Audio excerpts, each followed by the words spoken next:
26장에서는 성막이라 불리는 여호와 하나님께서 임재하시는 텐트, 여호와 하나님과 이스라엘이 언약 안에서 만나는 장소를 어떻게 만들 것인지에 대해 하나님께서 자세히 말씀하십니다. 보통 성막을 회막이라고 부르기도 하고 증거막이라 부르기도 하는데 이 중 가장 본질적인 표현은 증거막이라고 할 수 있습니다.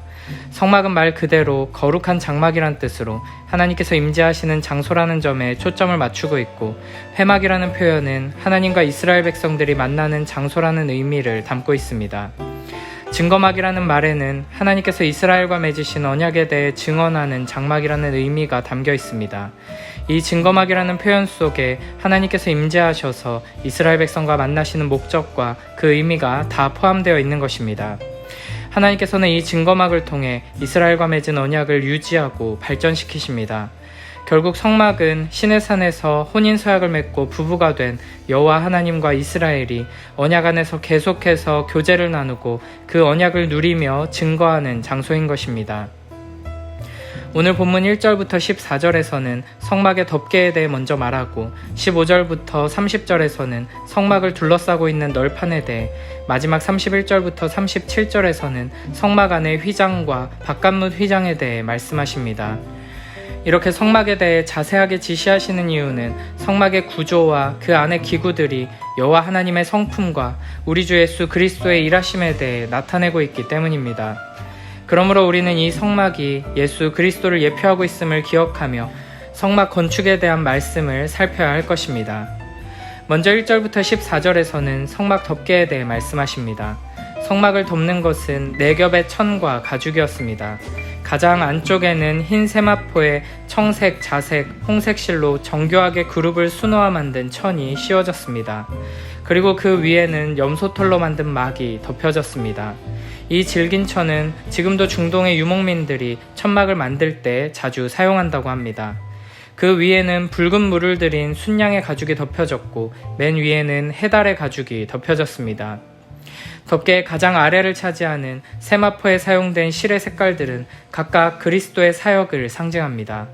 청색은 하늘에서 오신 그리스도를, 자색은 왕이신 그리스도를, 홍색은 희생의 피를 흘리신 그리스도를 상징합니다.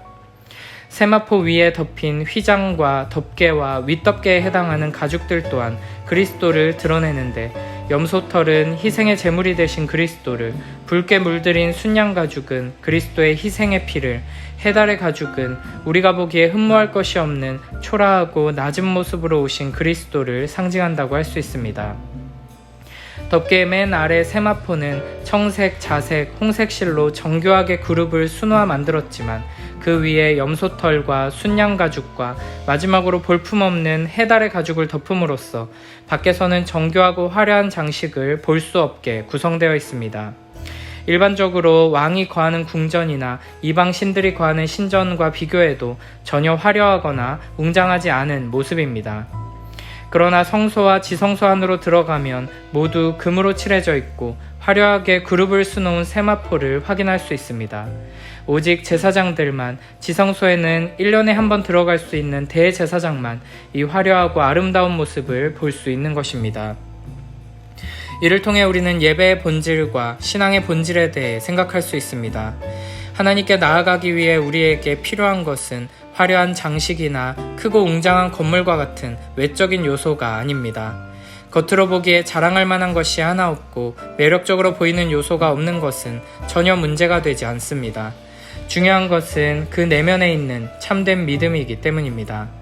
하나님께로 나아가기 위해서 우리에게 필요한 것은 화려한 장식이나 번쩍이는 금이 아니라 오직 예수 그리스도 뿐입니다. 덮개의 맨 윗부분은 해달의 가죽으로 되어 있는데 이는 당시 이스라엘 사람들이 얻을 수 있는 가장 두껍고 질긴 가죽으로 주로 신발을 만드는 재료로 사용했다고 합니다. 그런데 하나님께서 이 해달의 가죽을 모아 성막의 덮개를 만드시는 바람에 이스라엘 사람들은 신발을 만들 재료가 부족하게 되었을지 모릅니다. 하지만 신명기 29장 5절에 보면 주께서 40년 동안 너희를 광야에서 인도하셨거니와 너희 몸의 옷이 낡아지지 아니하였고 너희 발의 신이 헤어지지 아니하였으며 라고 말씀하십니다. 하나님께서는 이스라엘의 광야 생활 동안 특별한 은혜를 베풀어 주셔서 신발이 닳지 않게 보호해 주셨고, 이로써 이스라엘 백성들은 하나님을 위해 드리면 하나님께서 책임져 주신다는 귀한 교훈을 얻게 된 것입니다. 이어서 15절부터 30절에서는 성막의 둘레에 세워진 널판에 대해 말씀하십니다. 널판의 높이는 10규빗, 너비는 1.5규빗으로 조각목으로 만들어 금으로 싸서 제작했습니다. 이 널판은 남쪽에 20개, 북쪽에 20개, 성막의 뒤편인 서쪽에 6개, 그리고 연결하는 모퉁이에 2개로 해서 모두 98개를 만들었습니다. 그리고 각각의 널판에 2개씩 은으로 받침을 만들고, 널판의 바깥 둘레에는 조각목에 금을 씌워 만든 띠가 5개씩 받쳐주게 되어 있습니다. 그리고 이 띠는 금고리에 끼워지게 됩니다. 성막의 벽을 구성하는 널판의 모습을 통해 하나님께서는 예수 그리스도의 몸된 공동체가 어떻게 세워져야 하는지를 보여주십니다. 각각의 널판은 조각목으로 만들었는데, 조각목은 가장 흔하게 구할 수 있는 아카시아 나무로 연약한 우리들을 상징합니다. 그러나 하나님께서는 이 연약한 조각목 같은 우리를 튼튼한 널판으로 만드셔서 그 위에 금을 칠해 주십니다. 그리고 이 널판들은 그냥 땅 위에 세워지는 것이 아니라 각각 2개씩 은받침대 위에 세워지게 됩니다. 이 모습은 예수 그리스도의 몸된 교회를 이루는 한 사람 한 사람이 진리 위에 굳게 서야 하며 죄사함의 은혜 위에 서야 한다는 것을 보여줍니다. 이렇게 선 널판들은 이제 5개의 띠로 서로 연결되어 든든히 세워지게 되고, 이 띠는 금고리에 끼워지게 됩니다. 기본적으로 성막은 언제든지 해체해서 이동했다가 다시 세울 수 있는 조립식 건물이었습니다. 그러나 동시에 뜨거운 태양과 강한 비바람에도 견딜 수 있는 견고하고 튼튼한 구조로 설계되었습니다. 골로새서 3장 14절에서는 이와 같은 성막의 이미지를 통해 이렇게 말씀하십니다. 이 모든 것 위에 사랑을 더하라. 이는 온전하게 매는 띠니라. 아멘. 에베소서 4장 16절에서는 이렇게 말씀하십니다. 그에게서 온몸이 각 마디를 통하여 도움을 받음으로 연결되고 결합되어 각 지체의 분량대로 역사하여 그 몸을 자라게 하며 사랑 안에서 스스로 세우느니라. 아멘. 성막의 널판들을 연결해서 견고하게 세우는 띠는 예수 그리스도의 몸된 교회로서 우리를 하나로 연결하고 묶어주는 하나님의 사랑을 나타내는 것입니다. 평범하고 흔한 조각목이 다듬어져 여호와 하나님께서 임재하시며 그 언약의 영광을 증거하시는 거룩한 성막이 되었던 것처럼, 우리 한 사람 한 사람이 참된 믿음으로 구원의 은혜 위에 굳게 서서 사랑으로 하나 되어 예수 그리스도의 몸된 교회를 견고하게 세워나가게 되길 축복합니다. 이어서 31절부터 37절에서는 성소와 지성소를 구분하는 휘장과 성막문을 위한 휘장에 대해 말씀하십니다. 성막에 정교하게 수놓인 그룹들은 거룩하신 하나님의 영광을 높이는 존재이며 동시에 우리를 하나님으로부터 보호하는 존재라 할 수 있습니다. 우리는 죄인이기에 하나님께로 나아가면 죽게 됩니다. 그러므로 하나님께서는 그룹들을 통해 에덴 동산의 입구를 지키셨던 것처럼 우리에게 엄중히 경고하시며 우리를 지키시는 것입니다. 오직 성소에 들어가는 것은 순서대로 직무를 맡은 제사장에게만 허용되었고, 지성소에 들어가는 것은 1년에 한 번 자신의 죄와 백성의 죄를 속하는 희생의 피를 가지고 들어가는 대제사장에게만 허락되었습니다. 이렇게 성막은 하나님의 임재를 상징하지만 동시에 아무나 함부로 하나님께 나아갈 수는 없었고, 그룹들이 이런 성막의 특성을 잘 드러내고 있습니다. 이스라엘에게 임재하시고 함께 하시는 하나님은 거룩한 분이시기에 성막의 가장 거룩한 곳인 지성소로부터 멀어짐에 따라 접근할 수 있는 사람이 제한되어 있는 것과, 모든 재료와 구성품들이 가장 귀한 것으로부터 점점 덜 귀한 것으로 차등이 있음을 알 수 있습니다. 이렇게 성막은 우리 가운데 임하신 하나님을 보여주며 동시에 결코 가까이 할 수 없는 하나님을 보여줍니다. 성소로 들어가는 휘장은 직무를 맡은 제사장을 제외한 모든 이들에게 굳게 닫혀 있었고, 지성소로 들어가는 단 하나의 길은 두꺼운 휘장으로 굳게 닫힌 채 1년에 한 번 희생의 피를 가지고 들어가는 대제사장을 제외한 모든 이들에게 굳게 닫혀 있었습니다. 구약의 성막은 이후 솔로몬의 성전으로 이어집니다. 그리고 요한복음 1장 14절에서 우리는 말씀이 육신이 되어 우리 가운데 거하심에 라는 말씀을 듣게 됩니다. 여기서 거하심에 해당하는 헬라어 단어는 성막을 뜻하는 단어에서 나왔습니다. 그러니까 이 구절을 말씀이 육신이 되어 우리 가운데 장막을 치셨다라고 읽을 수도 있는 것입니다. 예수 그리스도께서는 구약의 성막, 성전과 마찬가지로 우리와 함께 거하시기 위해 오신 하나님, 임마누엘의 하나님이신 것입니다. 그러나 예수 그리스도께서는 구약의 성막과 다른 점이 있습니다. 구약의 성막이 하나님의 함께하심과 동시에 죄인이 하나님께 다가가는 것의 어려움을 모두 보여주고 있다면 신약의 새로운 성막이신 예수 그리스도께서는 죄인들의 친구가 되신다고 성경은 말합니다.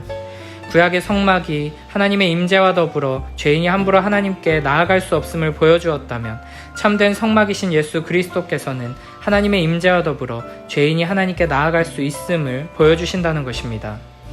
예수님께서 십자가에 달리실 때 자기 몸을 찢으셨고 동시에 거룩하신 하나님과 우리 사이를 막고 있던 지성소의 휘장을 위로부터 찢으셨습니다. 이를 통해 죄인이 하나님께로 나아가는 길을 활짝 열어놓으신 것입니다. 이제 우리가 하나님의 은혜의 보좌로 담대히 나아갈 수 있는 것은 바로 이 참된 성막이신 예수 그리스도의 일하심 덕분인 것입니다. 사도 바울은 더 나아가 참된 성막이며 성전이신 예수 그리스도로 말미암아 구원받은 우리들, 그리스도의 몸된 교회가 바로 거룩하신 하나님께서 거하시는 성막, 곧 성전이 된다고 말합니다. 특히 바울은 그리스도인들이 구원을 받은 이후에도 여전히 죄를 짓고 서로 다투며 분열하는 모습에 대해 경고하기 위해 이 성전의 이미지를 사용했습니다. 에베소서 2장 20절부터 22절에서는 이렇게 말씀하십니다. 너희는 사도들과 선지자들의 터 위에 세우심을 입은 자라. 그리스도 예수께서 친히 모퉁이돌이 되셨느니라. 그의 안에서 건물마다 서로 연결하여 주 안에서 성전이 되어가고 너희도 성령 안에서 하나님이 거하실 처소가 되기 위하여 그리스도 예수 안에서 함께 지어져 가느니라. 아멘. 그러므로 참된 성막이신 예수 그리스도로 말미암아 구원받은 자들은 거룩하신 여호와 하나님의 임재로 충만한 성전답게 거룩하고 영광스러운 모습으로 지어져 가기 위해 힘써야 하는 것입니다. 영원한 생명이신 여호와 하나님께로 나아가는 유일한 문, 찢어진 휘장 되신 그리스도를 통해 하나님의 영광스럽고 아름다운 언약을 증거하는 증거막으로 하나님의 임재를 이루어내는 성막으로 함께 세워져 가는 복된 우리 모두가 되길 축복합니다.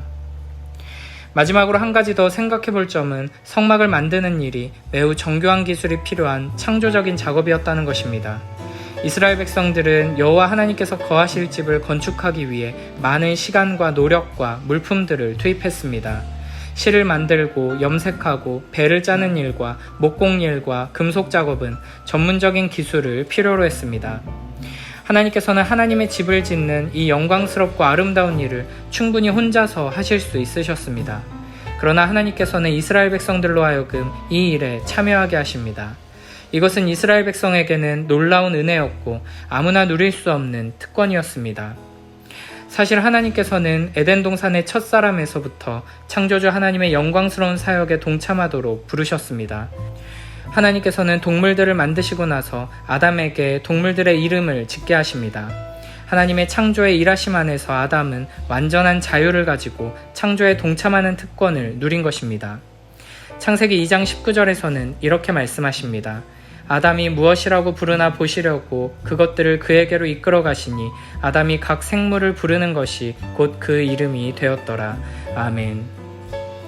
마찬가지로 하나님께서 성막의 디자인을 상세히 계시하실 때 하나님께서는 여전히 이스라엘 자손들을 하나님의 사역에 동참하도록 부르십니다.